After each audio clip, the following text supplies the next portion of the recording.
Di antara ibadah yang mulia adalah berharap kepada Allah. Dan di antara ibadah yang mulia juga adalah takut kepada Allah Subhanahu wa taala, ya.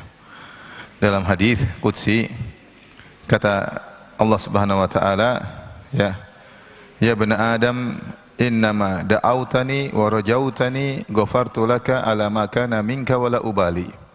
Kata Allah Subhanahu wa taala, wahai anak Adam, selama kau masih berharap kepadaku, ya, dan selama kau masih berdoa kepadaku, aku akan ampuni dosa-dosamu dan aku tidak peduli. Ini menunjukkan bahwasanya berharap kepada Allah adalah ibadah yang agung, dan dalam banyak ayat bagaimana Allah mensifati kaum salihin dengan mereka berharap kepada Allah Subhanahu wa taala. Yarjuna rahmatahu, ya, mereka berharap rahmat Allah Subhanahu wa taala. Dan samping itu takut kepada Allah juga adalah ibadah, ya. Takut kepada Allah juga adalah ibadah. Seperti dalam Al-Qur'an Allah menyebutkan orang-orang penghuni surga ketika ditanya, "Kenapa kalian masuk surga?" Mereka berbincang-bincang di surga. Mereka berkata, "Inna kunna qablu fi ahlina musyfiqin." Kami dahulu di dunia takut kepada Allah Subhanahu wa taala. Famannallahu alaina wa waqana adzabas samum. Maka Allah pun berikan anugerah kepada kami dan menyelamatkan kami dari neraka Jahannam. Jadi takut kepada Allah adalah ibadah, sebab masuk surga. Dalam hadis kata Nabi sallallahu alaihi wasallam, "Ainani lam tamassuhuman nar, lam tamassahuman nar." Dua mata yang tidak akan disentuh oleh api neraka. Yang pertama, ainun bakat min khasyatillah, mata yang menangis karena takut kepada Allah. Yang kedua, ainun, ya, batat tahrusu fi sabilillah. Yang satu, mata yang berjaga-jaga, begadang gara-gara menjaga di daerah perbatasan. Ini dua mata yang tidak akan disentuh oleh api neraka. Ini dalil bahwasanya takut kepada Allah adalah ibadah, sebagaimana berharap kepada Allah juga ibadah kepada Allah Subhanahu wa taala. Makanya seorang mukmin menggabungkan keduanya. Dalam melakukan ibadah, dia menggabungkan antara berharap dan takut. Dan itulah sifat orang-orang salihin. Allah berfirman tentang para nabi, kata Allah Subhanahu wa taala, "Innahum kanu yusari'una fil khairati wa yad'unana raghaban wa rahaban wa kanu lana khashi'in." Mereka para nabi, mereka berlomba-lomba dalam melakukan kebajikan, bersegera dalam melakukan kebajikan. Wa yad'unana raghaban wa rahaba, dan mereka berdoa kepada kami dalam kondisi berharap dan cemas, berharap dan takut. Wa kanu lana khashi'in, dan mereka khusyuk takut kepada kami. Jadi para anbiya kalau mereka berdoa, mereka antara berharap dan cemas. Berharap dikabulkan, tapi ada kecemasan tidak dikabulkan, ya. Oleh karena lihat bagaimana Nabi Ibrahim alaihissalam ketika dia bersama Ismail putranya, dua orang nabi yang sangat mulia, membangun Ka'bah. Itu pekerjaan bukan pekerjaan ringan, pekerjaan berat.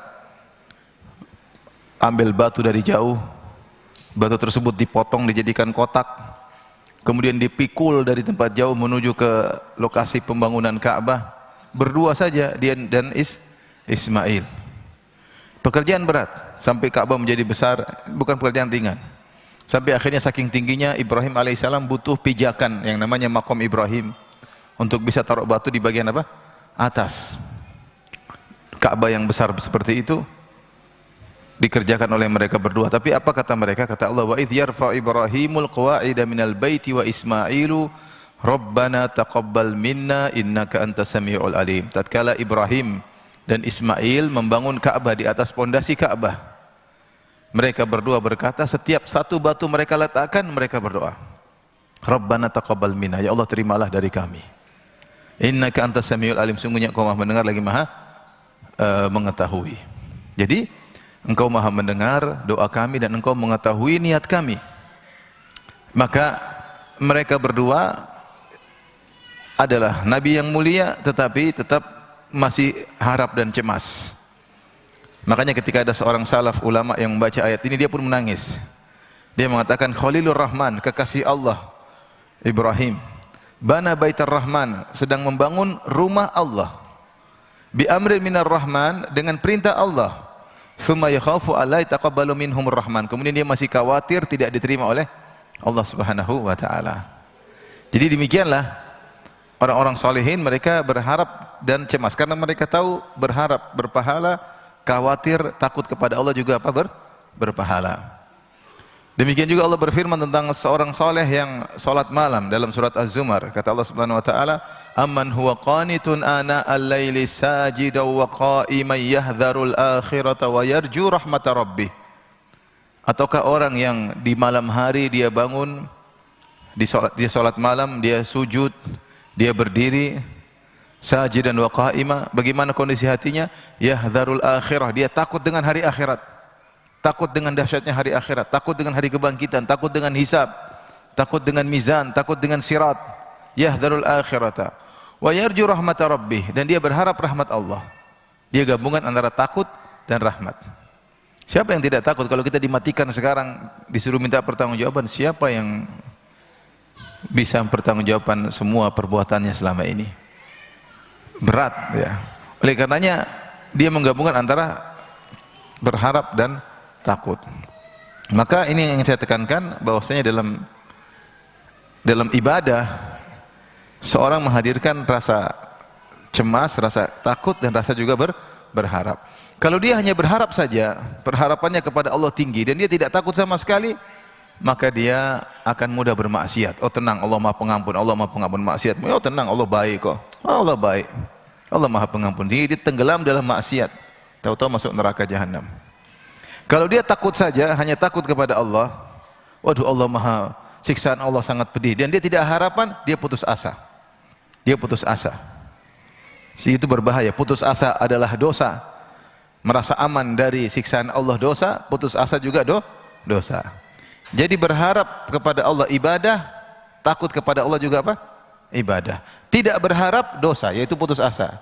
Tidak takut juga dosa, yaitu merasa aman dari siksaan Allah Subhanahu wa taala. Maka kita seorang beriman senantiasa ada berharap dan takut sebagaimana para anbiya, para nabi. Mereka harap dan cemas ya. Berharap dan takut kepada Allah Subhanahu wa taala. Dalam satu hadis riwayat Tirmidzi dari Anas bin Malik radhiyallahu anhu dengan sanad yang hasan, kata Anas, anna Nabi sallallahu alaihi wasallam dakhala ala syabin wa huwa fil maut. Suatu hari Nabi sallallahu alaihi wasallam menemui seorang anak muda yang mau meninggal dunia. Sudah sakratul maut. Maka Nabi bertanya, faqala lahu, Nabi bertanya kepadanya, kaifa tajiduka? Bagaimana kau dapati kondisi hatimu? Bagaimana kondisi dirimu? Faqala arjullaha wa akhafu dhunubi. Aku sangat berharap kepada Allah, tapi aku takut dengan dosa-dosaku. Dia gabungan antara berharap dan apa? Takut ketika mau meninggal. Dia berharap, gabungan antara berharap dan takut ketika mau meninggal.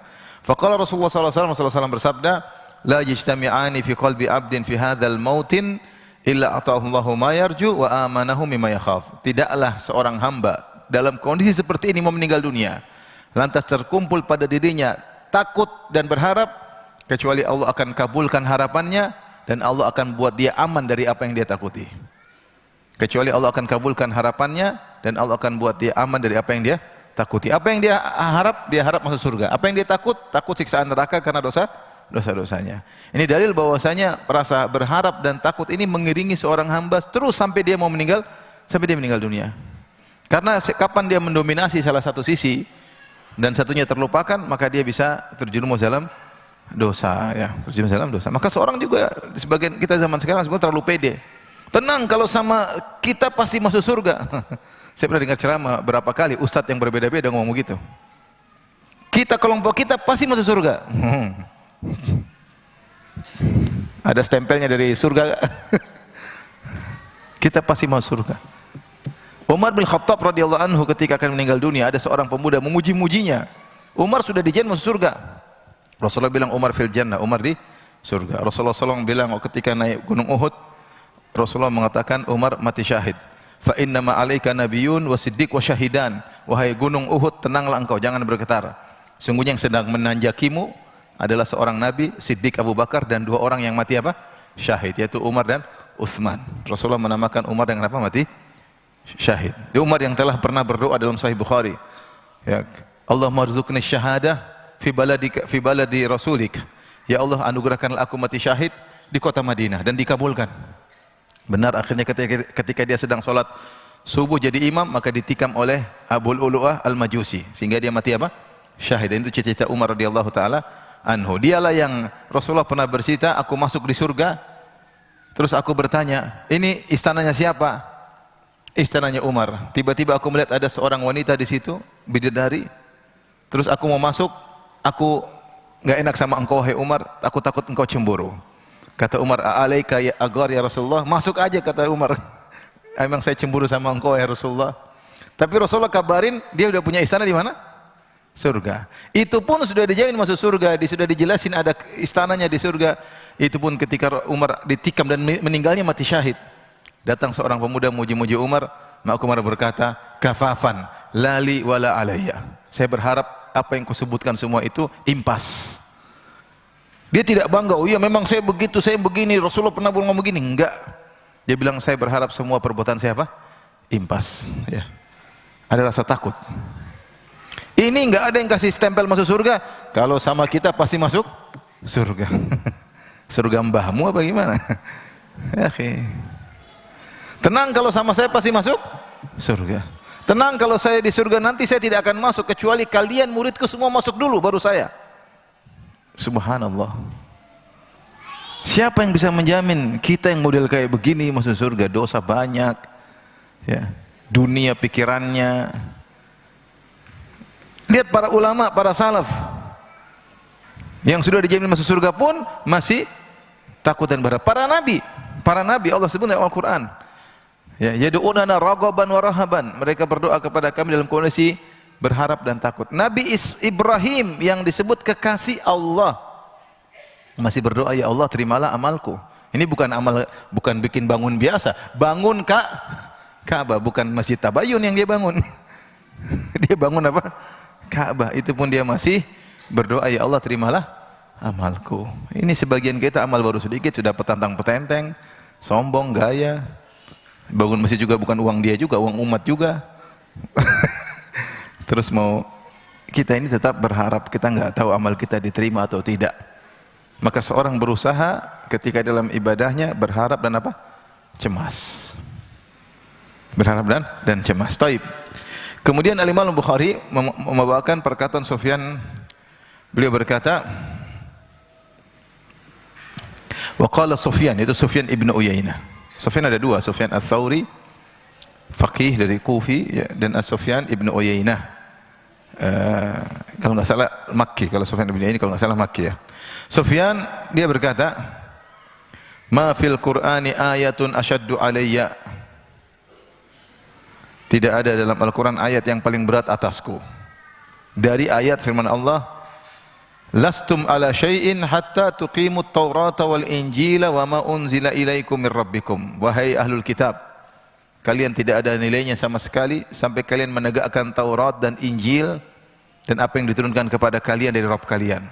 Di sini Allah mengatakan kepada ahlul kitab, kalian tidak berada di atas satu apapun, itu kalian tidak ada nilainya sampai kalian menegakkan Taurat dan Injil dan apa yang diturunkan kepada kalian. Ini ayat terkait dengan ahlul kitab. Ayat turun tentang ahlul kitab di mana Allah menegur mereka, kalau kalian ingin bernilai di hadapan Allah, maka hendaknya tegakkan Taurat dan Injil. Sufyan mengatakan, dia menganalogikan kepada kita kaum muslimin, demikian juga kita kaum muslimin. Kita tidak bernilai di hadapan Allah sampai kita menegakkan Al-Quran dan Sunnah. Seakan-akan dia berkata, siapa di antara kita yang mampu untuk menegakkan Al-Quran dan Sunnah? Maka dia berasa ayat ini sangat berat. Sufyan merasa ayat ini sangat apa? Berat. Apa artinya kalau kita menegakkan Al-Quran dan Sunnah, setiap ada perintah kita kerjakan, setiap ada larangan kita tinggalkan? Siapa yang bisa seperti itu? Berat.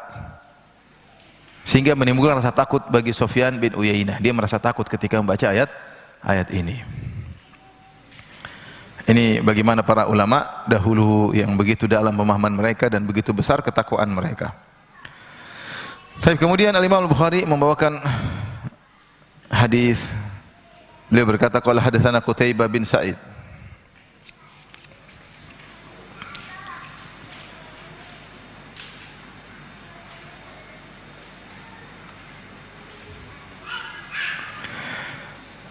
qala hadatsana Ya'qub bin Abdurrahman an Amr bin Abi Amr an Sa'id bin Abi Sa'id Al-Maqburi an Abi Hurairah radhiyallahu taala anhu. Dari sahabat Abu Hurairah radhiyallahu anhu, beliau berkata, sami'tu Rasulullah sallallahu alaihi wasallam yaqul, aku mendengar Rasulullah sallallahu bersabda, innallaha khalaqar rahmata yauma khalaqaha mi'ata rahmah.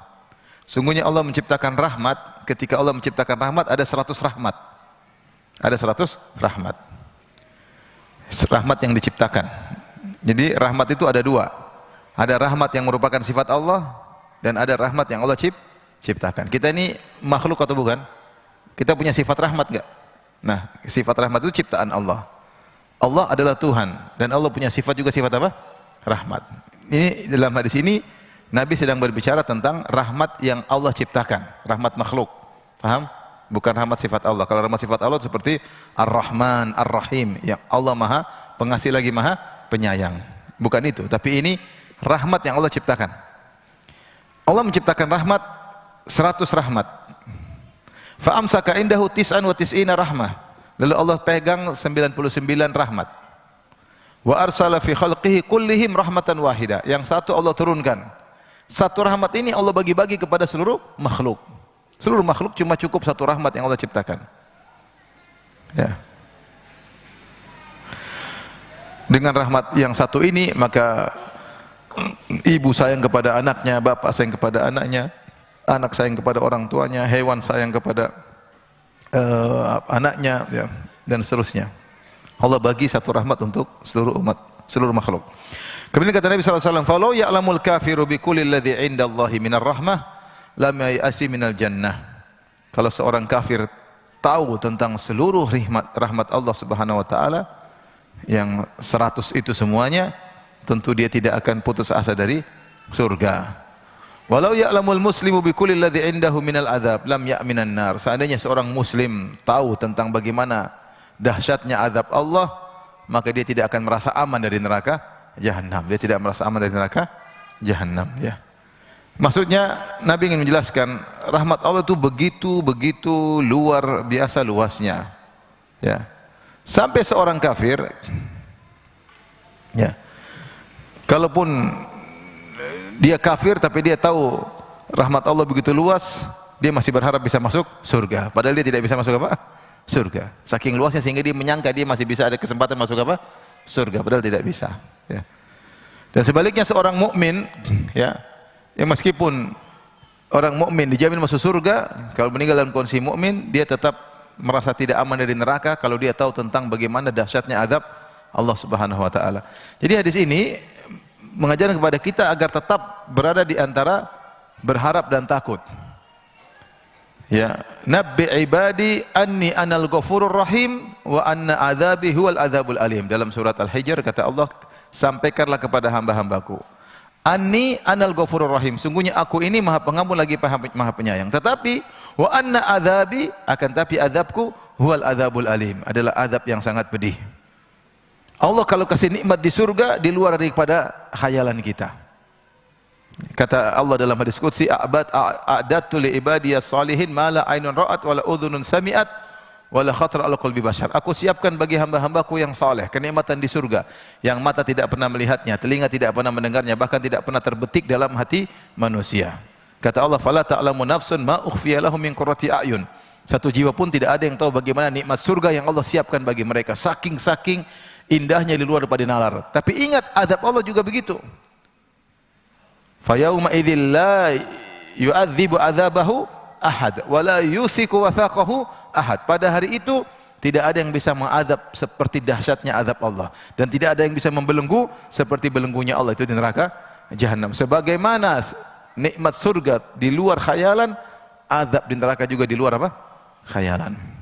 Maka seorang senantiasa berada di antara berharap dan cemas. Dia tidak terlalu pede dengan apa yang dia kerjakan, tapi tidak juga boleh putus asa, sehingga dalam hati dia ada ibadah, berharap dan cemas, sebagaimana yang dicontohkan oleh para nabi. Baik, kita lanjutkan bab berikutnya. Jadi contohnya begini, ibu kalau sholat masih ada dalam hati, mudah-mudahan diterima. Mudah-mudahan itu. Jangan bilang pasti diterima, jangan.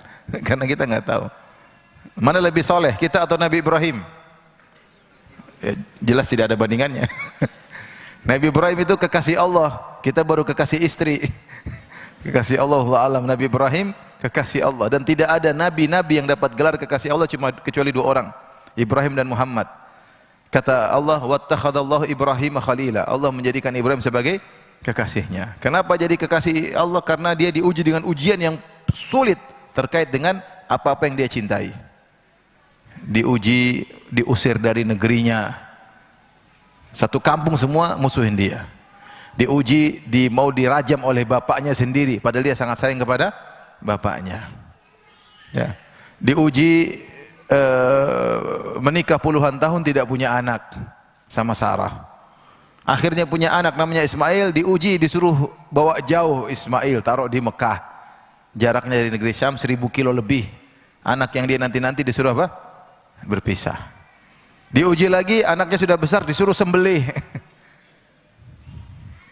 Diuji lagi, dia harus berpisah dari istrinya yang dia cintai, siapa? Hajar. Ya. Diuji dengan perkara-perkara yang dia cintai. Dia mendapat predikat apa? Kekasih Allah.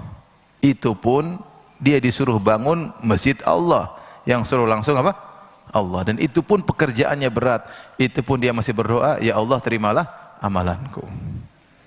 Maka jangan kita, oh saya sedekah pasti diterima. Enggak boleh begitu. Itu namanya terlalu pede. Kita sedekah aja kita nggak boleh bilang pasti diterima, nggak boleh. Kita masih mungkin insya Allah diterima, tapi masih kata ada apa? Insya Allah. Karena masih ada kemungkinan tidak terima, mungkin kurang ikhlas, mungkin niat duniawi masih mendominasi, masih ada kemungkinan tidak terima. Kita husnudzon, insya Allah diterima. Tapi mengatakan pasti diterima, ini agak berat. Para nabi saja berdoa. Kalau dalam satu ibadah saja kita masih belum boleh mengatakan pasti diterima, apalagi kita bilang pasti masuk surga. Ini terlalu berlebihan sebagian orang, terlalu pede. Ya. Terlalu pede. Sampai ada yang bilang, tenang, kita pasti masuk surga. Nanti kalau ada golongan yang lain tidak masuk surga, kita tolong mereka. Mantap deh. Top. Ini topnya kebangetan ya. Jangan begitulah, kita nggak tahu bagaimana kita di hadapan Allah Subhanahu wa ta'ala. Kita tahulah mengaca diri sendiri, banyak kekurangan. Ibadah saja masih malas-malasan, niat belum tentu tulus.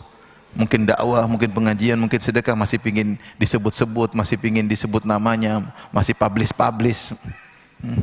Sama suami aja masih belum beres, masih suka ngomel. Terus merasa masih yakin masuk surga. Kecuali kalau dibilang suami, iya abi, iya abi. Kesana, iya abi, iya abi. Itu mungkin.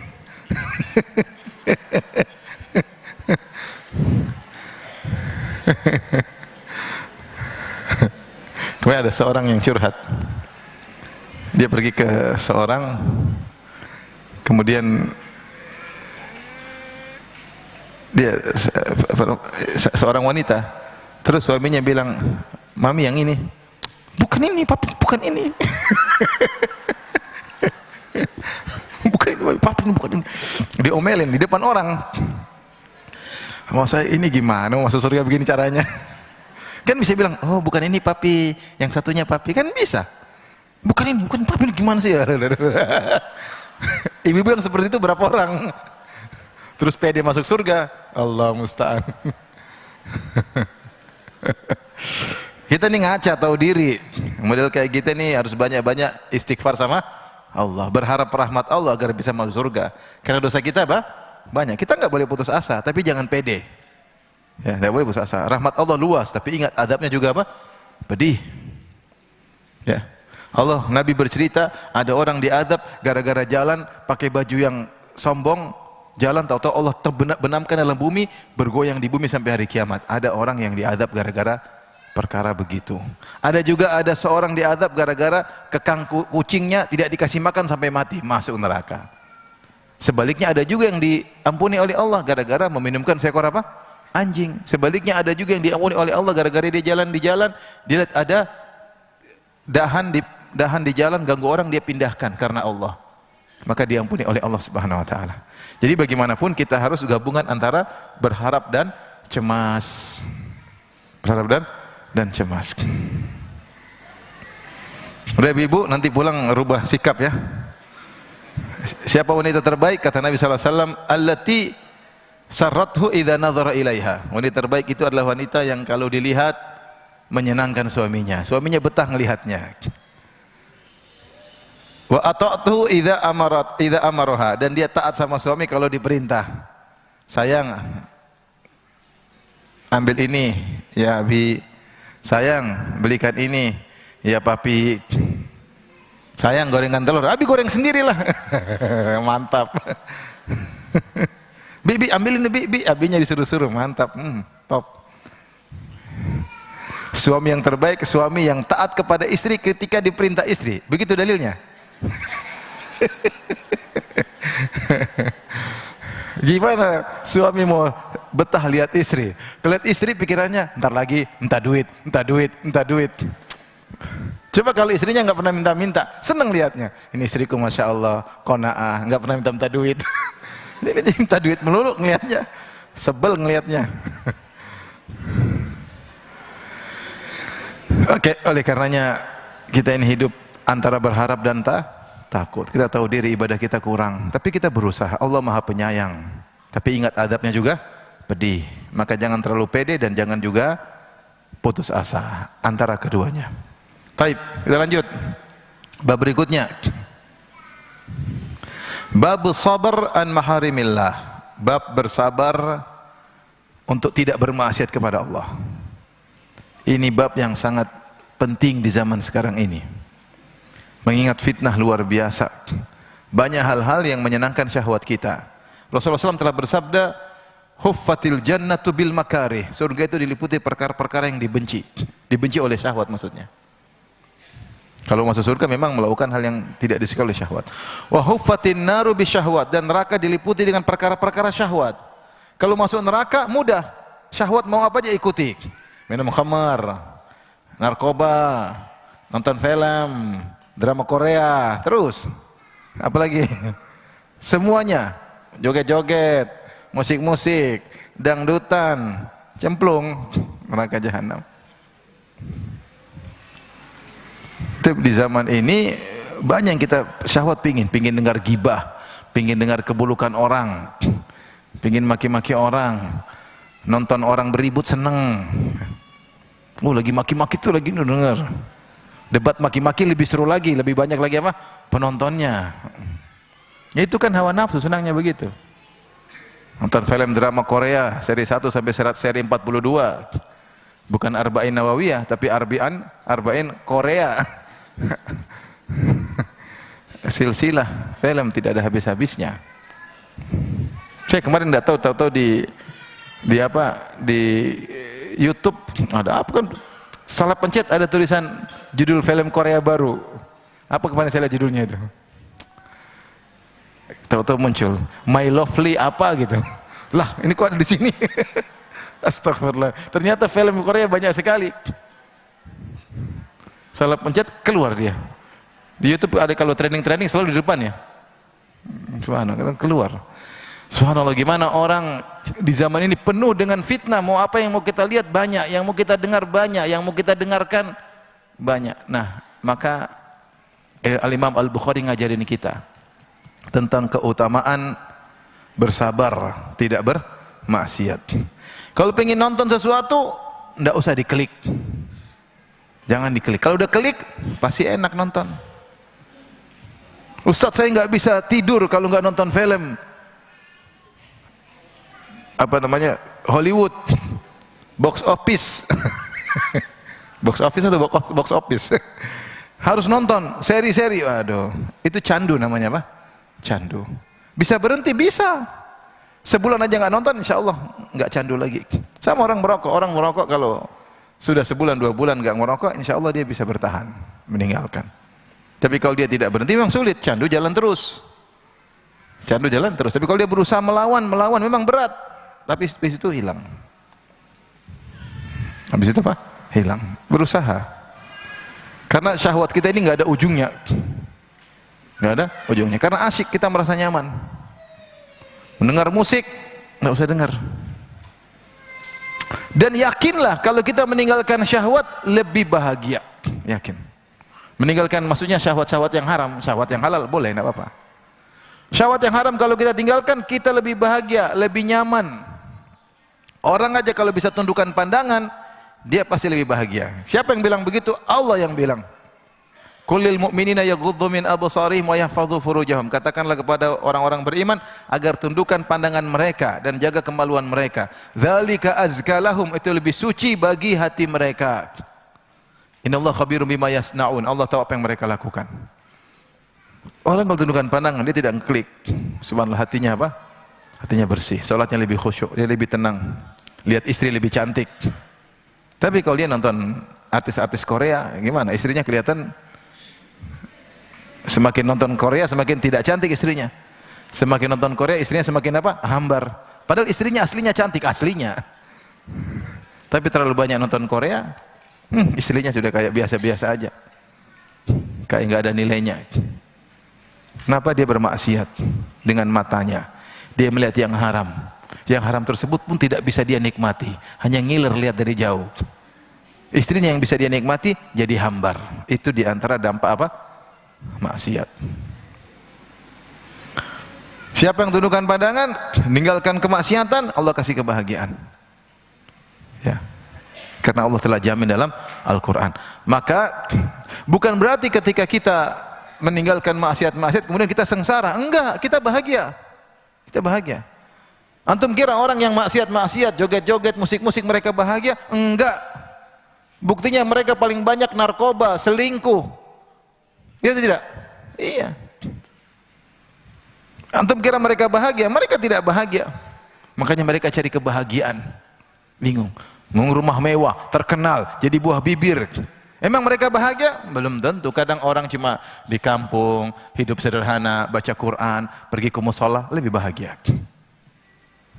Bahagia tidak harus seperti itu. Justru kalau kita terjerumus dalam maksiat, kebahagiaan dicabut sedikit demi sedikit. Oleh karenanya ini perlu kita perhatikan, karena kita hidup di zaman sekarang yang semua sarana syahwat kita ada. Tinggal kita klik, tinggal kita lihat, tinggal kita jalan, semua bisa dinikmati. Allah berfirman, "Innama yuwaffas sabiruna ajrahum bighairi hisab." Sungguhnya orang yang sabar itu dipenuhi pahalanya tanpa hisab. Itu sangat banyak. Al-Imam Al-Bukhari membawakan ayat agar kamu tuh bersabar, tinggalkan maksiat supaya kamu pahalanya banyak. Ikhwan dan akhwat yang dirahmati Allah Subhanahu wa taala, sabar itu ada tiga. Sabar itu ada tiga. Sabar yang pertama adalah sabar menjalankan ketaatan. Ini butuh sabar. Ngaji butuh sabar. Salat subuh di masjid butuh sabar. Rutin baca Quran tiap hari butuh sabar. Rutin tidak meninggalkan zikir pagi petang tiap hari juga butuh kesabaran. Taat kepada suami butuh kesabaran. Ini semua butuh kesabaran. Dan ini pahalanya besar. Sabar yang kedua, sabar untuk meninggalkan maksiat. Sabar untuk meninggalkan maksiat, sabar untuk tidak melihat yang haram, sabar untuk tidak mendengar yang haram. Menarik dengar musik tapi kita enggak dengar. Ada berita ghibah enak didengar tapi kita enggak dengar. Itu butuh kesabaran. Ya. Ada film baru kita enggak klik. Pengen klik lihat apa-apanya, sinopsisnya ya, apa namanya? Pengen nonton, pengen tahu sih kayak apa, ini enggak, jangan. Enggak. Ini semua langkah menuju kita akhirnya nonton yang enggak. Sabar, tenang. Ini juga pahalanya besar. Dan yang ketiga adalah sabar ketika dapat musibah. As-sabar ala aqdarillahi al-mu'limah. Bersabar atas takdir-takdir Allah yang mungkin membuat hati kita pedih. Anak meninggal, suami meninggal, istri meninggal, ada kekurangan harta, sakit, celaka, ini semua namanya musibah. Ini juga butuh kesabaran. Jadi sabar ada tiga, jangan dianggap cuma satu. Sabar dalam jalan ketaatan, yang kedua sabar yang sedang dibahas oleh Imam Bukhari, sabar meninggalkan maksiat, yang ketiga sabar tatkala terkena musibah. Manakah di antara sabar-sabar ini yang paling tinggi tingkatannya? Menurut ibu-ibu mana yang paling besar pahalanya? Sabar menjalankan ketaatan, atau sabar meninggalkan maksiat, atau sabar ketika terkena musibah? Ibu-ibu mana yang lebih besar pahalanya? Apa ibu-ibu? Khilaf ibu-ibu. Ditinjau dari jenis, Para ulama menjelaskan ditinjau dari jenis, maka sabar yang paling besar pahalanya adalah sabar ikhtiyari, sabar pilihan. Itu kita ada pilihan untuk bersabar atau tidak sabar. Lebih besar pahalanya daripada sabar al-idtirari. As-sabrul idtirari itu sabar terpaksa. Tidak ada pilihan. Sabar terpaksa seperti terkena musibah, kita nggak ada pilihan. Tapi kalau sabar melakukan ketaatan atau meninggalkan maksiat, kita punya pilihan. Azan, as-salatu khairum minan naum, kita punya pilihan ke masjid atau tidur lagi. Ada pilihan nggak? Ada, tapi kita milih ke masjid. Sabar buka YouTube, mau klik atau tidak, kita punya pilihan ngeklik atau tidak. Secara jenis, sabar yang pilihan itu lebih besar pahalanya daripada sabar yang terpaksa. Oleh karena para ulama mencontohkan seperti Nabi Yusuf alaihissalam. Nabi Yusuf alaihissalam diuji dengan dua kesabaran. Sabar pilihan sama sabar terpaksa. Sabar terpaksa apa? Sabar terpaksa diantaranya dia dibawa lari oleh kakak-kakaknya, dilempar dalam sumur, dibuka bajunya, dipisahkan dari kedua orang tuanya. Dia punya pilihan atau tidak? Tidak, dia terpaksa. Di antara juga dia dimasukkan dalam enggak, itu saja. Dia ada pilihan. Jadi tidak ada pilihan ketika dibuang oleh kakaknya di sumur. Ini sabar terpaksa, tidak ada pilihan lain. Dia diuji juga dengan sabar ada pilihan ketika dirayu sama Zulekha. Dia punya pilihan, sabar tidak bermaksiat atau mengikuti hawa nafsunya, kemudian berzina dengan siapa? Zulekha. Mana yang lebih besar pahalanya di antara keduanya? Sabar ketika dia digoda oleh siapa? Zulekha. Kenapa dia ada pilihan? Intinya ini secara umum bahwasanya sabar pilihan lebih besar pahalanya daripada sabar terpaksa. Tapi kalau kita terapkan pada masing-masing kasus tentu berbeda-beda. Ada orang terkena musibah pahalanya sangat besar. Kenapa? Musibahnya sangat besar. Kehilangan kedua, kehilangan orang tuanya, kehilangan anaknya. Ya. Tapi secara umum sabar pilihan itu lebih besar pahalanya daripada sabar terpaksa. Taib. Jadi sabar ternyata ada tiga dan semuanya ada pahalanya. Di antara contoh sabar terpaksa yang pahalanya besar seperti kisah Nabi Ayub. Nabi Ayub alaihissalam dahulu kaya raya, punya istri, punya anak-anak, harta, sehat tubuhnya. Tiba-tiba Allah kasih ujian. Anak-anaknya meninggal, rumahnya hancur, badannya tadi segar jadi sakit bertahun-tahun. Ada yang bilang 7 tahun.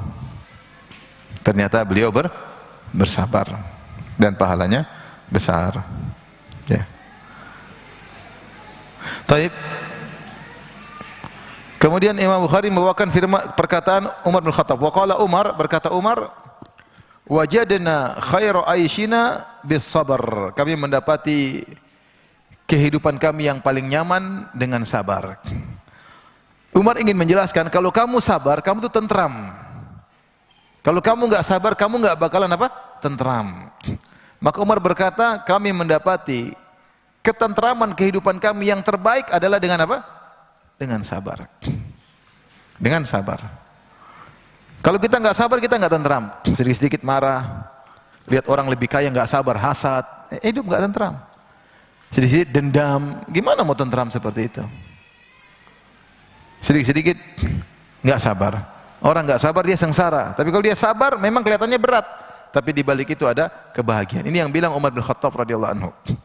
Dia mengatakan bahwasanya dengan sabar kita meraih kehidupan yang paling bahagia.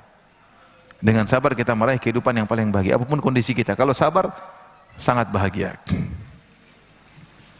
Ini motivasi agar bersabar. Kemudian Imam Bukhari membawakan hadis. Beliau berkata, qala hadatsana Abu Yaman, qala akhbarana Syuaib an Az-Zuhri, qala akhbarani Atha bin Yazid, anna Aba Sa'id akhbarahu anna nasan minal ansar sa'alu Rasulullah sallallahu alaihi wasallam. Sebagian orang dari kaum Ansar meminta kepada Rasulullah sallallahu alaihi wasallam. Falam yas'alu ahadun minhum illa a'tahu. Tidak seorang pun minta dari Nabi sesuatu kecuali Nabi kasih. Hatta nafida ma indahu, sampai semua yang Nabi miliki habis. Ada yang minta ke Nabi kasih, ada yang minta Nabi kasih, minta kasih. Sampai Nabi enggak punya apa-apa lagi, habis. Tidak bisa kasih lagi. Faqala lahum hina nafida kullu syai'in anfaqa biyadayhi. Ketika semua sudah habis, di tangannya sudah enggak ada apa-apa lagi, semua sudah dia bagi-bagikan Rasulullah sallallahu alaihi wasallam. Apa yang beliau ucapkan? Ma yakun indi min khairin la addakhiruhu ankum. Kalau saya punya kebaikan, punya harta, saya tidak simpan-simpan, saya pasti kasih kalian, kata Nabi sallallahu alaihi wasallam. Tidak ada yang saya simpan-simpan, saya pasti kasih kalian. Wa innahu man yasta'iffa yu'iffahullah. Tapi siapa yang menjaga dirinya, tidak minta-minta, Allah akan mudahkan dia untuk tidak apa? Minta-minta. Di antara makna iffah, kata Ibnu Hajar rahimahullahu taala, iffah itu di antaranya bersabar dari untuk meninggalkan maksiat. Bersabar untuk meninggalkan apa? Maksiat. Siapa yang berusaha untuk bisa meninggalkan maksiat, maka Allah akan buat dia bisa meninggalkan maksiat tersebut. Saya bacakan perkataan ini. Ibnu Hajar berkata, perkataan bagus. As-sabr dalam bahasa Arab artinya atau maknanya habsun nafsi ala ma yaqtadhihi al-aql aw syara', yaitu mencegah diri, menahan diri dari hal-hal. Wa takhtalifu ma'anihi bi ta'alluqatihi, dan maknanya bisa beda-beda tergantung keterkaitannya dengan apa. Fa in kana an musibatin sumiya sabran. Orang yang menahan dirinya, tidak ngamuk, tidak protes dengan keputusan Allah ketika terkena musibah, ini namanya sabar. Namanya apa? Sabar. Wa in kana fi liqa'i aduwin sumiya syaja'ah. Kalau seorang bersabar melawan musuh dalam jihad, orang yang sabar perang namanya pemberani. Dalam bahasa Arabnya apa? Pemberani. Orang pemberani itu sabar. Sabar lawan musuh, dia sabar. Wa in kana an kalamin sumiya kitmanan. Kalau orang bersabar nahan omongan, dia mau ngomong sabar. Namanya kitman, menyembunyikan apa? Pembicaraan. Itu juga butuh sabar. Karena kita ngomong kadang enggak sabar, pengin ngungkapin. Pengin curhat, pengin komentar, pengin ngamuk, pengin ngomel. Tak sabar. Seperti Nabi Yusuf alaihissalam. Ketika kakak-kakaknya berkata, "Iyasriq faqad saraka akhul lahum min qabl." Fa asarra Yusufu fi nafsi wa lam yubdiha lahum. Ketika Binyamin tertuduh mencuri, apa komentar kakak-kakaknya? Binyamin memang pencuri. Kalau dia pencuri, dulu kakaknya juga Yusuf waktu masih kecil juga pencuri. Padahal di depan mereka Nabi Yusuf. Bisa jengkel sebenarnya. Fa asarra Yusufu fi nafsi, Yusuf sembunyi ke dalam hatinya, dia tahan. Wa lam yubdiha lahum, dia tidak ungkapkan. Jadi menyembunyikan kata-kata juga butuh kesabaran, namanya kitman, yaitu menyembunyikan apa? Isi hati, tidak harus diungkapkan. Wa in kana an ta'ati ma nuhiya anhu sumiya iffah. Ini. Kalau dia bersabar untuk menahan diri dari bermaksiat namanya iffah. Namanya iffah. Kalau ada orang anak perempuan namanya afifah, itu orang yang bisa menjaga diri dari kemaksiatan. Kapan dikatakan dia afifah? Ketika dia tidak berzina, ketika dia tidak terbawa digoda laki-laki, ketika dia tidak bertabarruj, dia bisa menahan diri. Disebut wanita apa? Afifah, suci. Lelaki disebut afif ketika dia bisa menahan dirinya tidak bermaksiat, dia tidak nakal, tidak genit sama perempuan, tidak zina, tidak macam enggak, dia afif, jaga diri. Maka Rasulullah SAW berkata dalam hadis ini, "Wa man yasta'iffa yu'iffahullah." Siapa yang berusaha menahan diri dari maksiat, Allah akan bikin dia bisa menahan diri. Dan itu terbukti.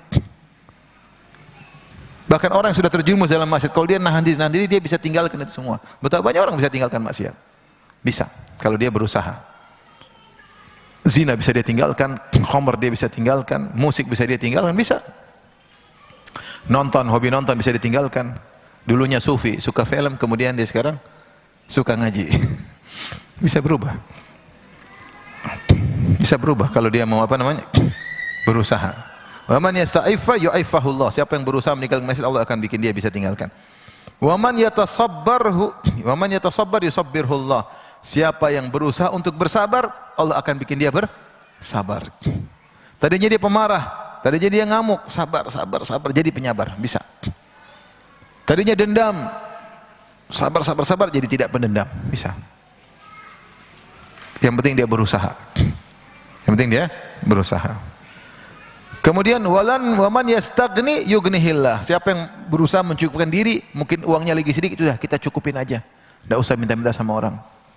Jangan sedikit-sedikit minta, merasa kurang, terus berusaha apa yang ada, kita berusaha cukupkan diri. Allah akan buat dia merasa cukup. Ini janji Nabi SAW. Waman yastaghni, siapa yang belajar untuk merasa cukup, Allah akan bikin dia merasa apa? Cukup. Kemudian di akhir hadis kata Nabi, walan tu'tu ata'an khairan wa awsa'a minas sabar. Dan tidaklah kalian diberikan suatu anugerah dari Allah, pemberian yang lebih luas dan lebih baik daripada kesabaran. Siapa yang dapat anugerah sabar, punya akhlak sabar, sungguh dia telah diberi anugerah yang besar dari Allah Subhanahu wa taala. Ini semua ibu yang dirahmati Allah Subhanahu wa taala, dalil bahwasanya perang itu bisa berubah. Perangai bisa berubah. Dari akhlak buruk menjadi akhlak baik. Akhlak baik juga bisa berubah menjadi akhlak apa? Buruk. Orang punya akhlak buruk dia bisa berubah kalau dia berusaha. Mana dalam hadis kata Nabi SAW, ana zaimun bi baitin fi a'lal jannah liman hassana khuluquhu. Aku menjamin istana di atas surga, di bagian atas surga bagi siapa yang mengindahkan akhlaknya. Kalau ibu-ibu suka pemarah, ibu-ibu jadi pemaaf, bisa. Kalau ibu-ibu hobinya angkat suara, bisa, enggak jadi angkat suara, bisa. Tapi kalau mau, kalau enggak mau ya memang susah. Kalau mau bisa, mau marah, tahan. Kenapa sayang? Enggak. Enggak ya, tahan lagi. Suaranya lembut. Masa jadi pelan, bisa. Berusaha, bisa. Cuma ibu-ibu enggak mau, masalahnya di situ. Saya memang dari dulu begini, memang saya begini. Begini. Banyak orang sebenarnya tidak mau berubah. Saya memang temperamen, saya memang pemarah. Lah berubah, kalau pemarah kok bangga. Suka angkat suara kok bangga. Ada orang yang tidak pemalu bisa jadi pemalu, bisa. Dan ada orang pemalu jadi tidak punya malu. Bisa atau tidak? Bisa, akhlak bisa berubah. Bisa. Ada orang yang pelit bisa berubah jadi dermawan. Dia latih dirinya. Dari 1.000 rupiah, kemudian lama-lama 2.000, lama-lama 10.000, lama-lama 1 juta, lama-lama 10 juta, lama-lama 1 miliar. Lama-lama kalau dia tidak menyumbang, dia gelisah. Ada enggak orang seperti itu? Ada. Saya saja ditelepon orang, Ustaz ini uang saya mau ngapain, Ustaz tolong cari, minta tolong. Bayangkan.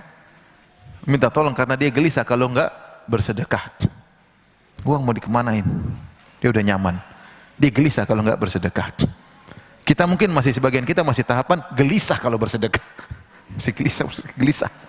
Nah, ketahuan istri gimana nih? Gelisah. Tapi orang berjuang sampai kalau dia enggak bersedekah dia gelisah. Dan itu ada orang seperti itu, ada. Saya bukan cerita omong kosong ya. Kalau tidak sedekah dia gelisah. Ini banyak sekali ngapain? Sedekah. Jadi akhlak bisa berubah. Di sini Nabi mengatakan, siapa yang menahan diri, tidak minta-minta, dia bakalan bisa mencukupkan apa? Dirinya. Siapa yang berusaha untuk menghalangi diri dari maksiat, dia akan bisa. Maka tidak ada alasan. Kita ini sebenarnya malas. Kalau kita mau, kita akan dibimbing oleh Allah Subhanahu. Cuma kita nggak mau. Ada orang tidak mau meninggalkan musik. Dia bilang, saya sebenarnya mau meninggalkan, tapi susah. Bukan, kau tidak berusaha. Kalau kau berusaha pasti ada progres. Tapi kalau kau tidak berusaha, nggak bisa. Kau nyaman kok. Kamu nyaman. Kalau kamu tidak berusaha, bagaimana ada progres? Kalau berusaha pasti ada progres, pasti. Mulai berkurang, ya. Sampai akhirnya tidak meninggalkan. Mungkin ada perubahan dari dari musik-musik thrash metal, kemudian Metallica, kemudian dangdutan, kemudian berhenti. Ada perubahan, tinggal. Tapi kalau tidak mau berubah, mana mau bisa. Hobi nonton film, sudah hobi urangi. Nonton mungkin dari setiap hari nonton 5 kali, berubah jadi 3, jadi 2, akhirnya mulai seminggu sekali, sampai akhirnya apa? Berhenti. Ada progres. Kalau dia berusaha. Tentu tidak semua orang langsung bisa berubah total, susah manusia, tapi dia harus ada proses. Makanya ketika khamr haram saja karena begitu orang Arab dahulu begitu hobi minum khamr, sampai khamr itu lambang kesuksesan. Sampai mereka buat bait-bait syair tentang khamr. Sering mereka bicara tentang khamr, tentang warna khamr, bir, tentang cawan khamr, tentang apa yang terjadi ketika minum khamr, sampai abiyat khamriyah disebut syair-syair tentang khamr. Karena orang Arab dahulu sangat gandrung minum apa? Khamr. Sampai begitu gandrungnya minum khamr, mendarah daging, Allah ketika mengharamkan khamr bertahap. Tidak langsung. Sampai 4 tahapan, baru terakhir Allah haramkan khamr secara totalitas. Demikian juga manusia mungkin tidak bisa langsung meninggalkan secara total, pelan-pelan, tapi ada progres. Jadi siapa yang berusaha bersabar, dia akan menjadi penyabar. Ya. Saya sering sampaikan cerita ini, saya ketemu seorang, diundang, satu hari saya diundang makan di rumah seorang, kita diundang rame-rame. Pemilik rumah itu sangat murah senyum, Ustaz, lembut sekali. Ketika kami sudah keluar dari tempat makan, dari rumahnya, ada teman bilang, Ustaz, tahu nggak si fulan tadi? Yang tadi senyum-senyum? Iya Ustaz. Dulu itu Ustaz orangnya pemarah. Loh, kok bisa jadi begini? Nggak tahu, tiba-tiba dia ketemu lagi, sudah jadi sangat orang lembut. Berarti dia berubah. Dulunya pemarah jadi orang yang lembut. Kata teman saya, saking lembutnya dia, kalau dia beli barang sama saya, dia tawar, saya nggak bisa nolak. Udah 10.000, 5.000 aja ya, udah kasihan. Karena saking lembutnya dia. Tapi yang menjadi perhatian kita, dia dulu pemarah. Bisa jadi orang yang sangat lembut. Jadi ibu-ibu, bapak-bapak yang rahmati Allah Subhanahu wa taala, rubah sikap kita. Ini masih banyak kekurangan. Harus punya tekad. Kalau kita kurang sayang sama istri, rubah sikap kita. Kalau kita nggak ada waktu sama istri ngobrol, paksa diri kita ngobrol sama istri sampai kita enjoy ngobrol sama istri. Kalau kita nggak ada waktu sama anak-anak, paksa diri kita. Bisa kok kalau kita berusaha. Ibu-ibu yang suka belanja-belanja, kurangi. Yang suka ke mall-mall, rubah. Jangan suka ke mall. Ya. Jangan suka ke mall. Ya. Rubah. Kemana kayak pengajian, ya. Ke kuburan, ziarah kubur juga bisa. Jangan, kalau nggak dirubah nggak bisa. Ini sudah pola hidup saya lah, pola hidup. Nggak ada pola hidup. Bisa dirubah pola hidup. Dulu kamu nggak begini, sekarang pola hidup mau berubah. Bisa balik lagi. Kenapa nggak bisa? Kalau mau pasti bisa. Yang suka ngangkat suara sama suami dirubah. Yang suka ngomel rubah. Yang suka ngambek sama suami dirubah. Biar menjadi wanita soleha. Kenapa? Karena siapa yang bersabar, pahalanya sangat banyak. Innama yuwaffas sabiruna ajrahum bighairi hisab. Sungguhnya siapa yang bersabar, pahalanya tanpa hisab. Baik, hadis berikutnya. Imam Bukhari berkata, qala haddatsana Khalad bin Yahya, qala haddatsana Mis'ar, qala haddatsana Ziyad bin Ilaqah, qala sami'tu Al-Mughirah bin Syu'bah, aku mendengar Mughirah bin Syu'bah yaqul radhiyallahu anhu, beliau berkata, kana Nabi sallallahu alaihi wasallam yusalli hatta tarima aw tantafikha qadamah.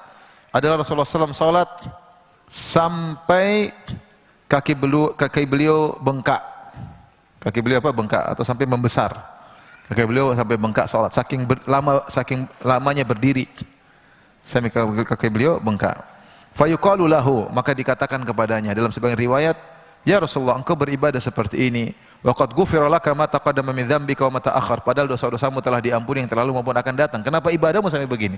Kata Nabi sallallahu alaihi wasallam, afala akunu abdan syakura, kenapa aku tidak menjadi hamba yang pandai bersyukur? Di sini seakan-akan Imam Al-Bukhari ingin menjelaskan di antara kesabaran juga yang dapat pahala selain kesabaran meninggalkan maksiat adalah sabar dalam menjalankan ketaatan kepada Allah. Ini di antara obat dari Nabi SAW. Kalau kita malas, kita ingat, saya ini harus pandai bersyukur. Dengar azan subuh, ya Allah, Allah sudah kasih saya sehat, Allah kasih saya istri, Allah kasih saya anak-anak, saya punya rumah, saya punya mobil, alhamdulillah, saya punya kendaraan. Di masa tua saya suka ke masjid, alhamdulillah, bangun, bismillah. Sebagai bentuk apa? Syukur. Di antara hal yang buat kita semangat ibadah ketika kita mau mensyukuri sang pemberi nikmat. Saya sering kasih logika, kita aja kalau kerja sama orang itu kasih kita gaji sebulan 50 juta. Kita mungkin kapan dipanggil? Siap. Ya. Panggil jam 2 malam lagi tidur. Siap, kamu tidur enggak? Tidak, padahal baru tidur. Saking apa? Kenapa? Gaji 50 juta per bulan. Siap. Nah, yang Allah berikan sama kita itu 50 juta enggak ada apa-apanya. Allah berikan kita kenikmatan yang begitu banyak, kebahagiaan, Islam. Makanya kalau kita bergerak ada hati untuk malas, kita lawan. Ya Allah, kapan saya jadi orang yang bersyukur? Allah tidak minta banyak-banyak dari kita, salat 5 waktu, ke masjid. Kita lagi malas baca Quran, kapan saya mau jadi yang bersyukur? Baca Al-Quran. Nikmat tiada henti-hentinya turun kepada kita, tapi kita malas beribadah. Oleh karenanya agar kita sabar dalam menjalankan ketaatan, kita bilang ini salah satu bukti saya kecil untuk bersyukur kepada Allah. Saya tidak bisa bersyukur kepada Allah dengan sempurna, tapi paling tidak ada sebagian bukti saya ingin bersyukur kepada Allah Subhanahu wa taala. Itu yang menjadikan Nabi kenapa kuat beribadah, sabar beribadah. Nabi menganggap ibadah dia adalah bentuk syukur kepada siapa? Allah Subhanahu wa taala. Baik. Sampai sini saja ya. Insyaallah kita lanjutkan pada kesempatan yang lain. Kalau ada yang bertanya, saya persilahkan.